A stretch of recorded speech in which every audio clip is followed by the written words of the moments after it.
watched enough night racing, even if you weren't last night, Joe, but you'll know about how during the night cars tend to clump together and you get these long periods of nothing on the circuit at all, and then suddenly 6 cars will come past. So that was happening last night, and at one point, no, on several points during the night, I thought we had code 60. At some points I thought they've gone off and held the race somewhere else and not told me, because there seemed like to be periods of 3 or 4 minutes when there would be no car going past at all, and all the cars would be over on one side of the circuit.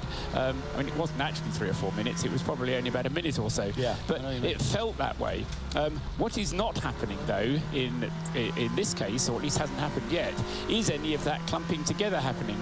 So the cars who are happier in the conditions are prepared to make overtaking moves happen, and I think what most of the teams have done, and Rob Huff told us that that's what he was doing, is putting their more experienced drivers in the car for the end of the race. So, you know, it's not like you've got very many AM drivers out there. It's mainly the pros, or if not professional drivers, it's the drivers with more experience and more natural ability who are out there doing more of the driving.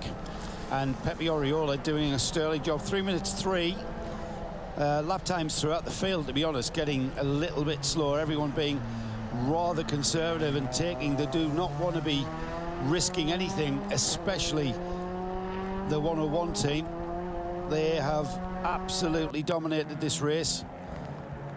And we have a flashing light at the bottom of the hill at Radion. Paul, I can't really make that out. What is that? I'm assuming it's a yellow flag, or the yellow light, which is on the back of a yellow flag, and I'm assuming that that means that they've made Eau Rouge, or the entrance to Eau Rouge and then up the hill to Radion, a no overtaking zone, which seems entirely sensible to me, particularly bearing in mind that we've already had one coming together between 2 cars at that very corner. So, as I say, I think if we would have a camera at the top of La Source which could look down the hill, then we'd be able to see that is just a flashing yellow marker board.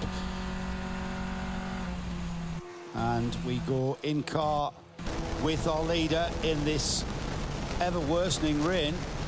Let's just see what sort of vision that the drivers have. The wipers working furiously on the leading car as we come through La Source, head down, and we'll see what that yellow flashing light is. That is definitely yellow being shown there. We have a light system as well as flag system here at Spa, and Paul was correct in his assessment of that one. We've got a yellow flag zone, so a local yellow down the hill towards Eau Rouge and up the hill to Radion. So that basically, Paul, is just showing that they're not allowing any overtaking there because of the level of surface water. Yeah, exactly so.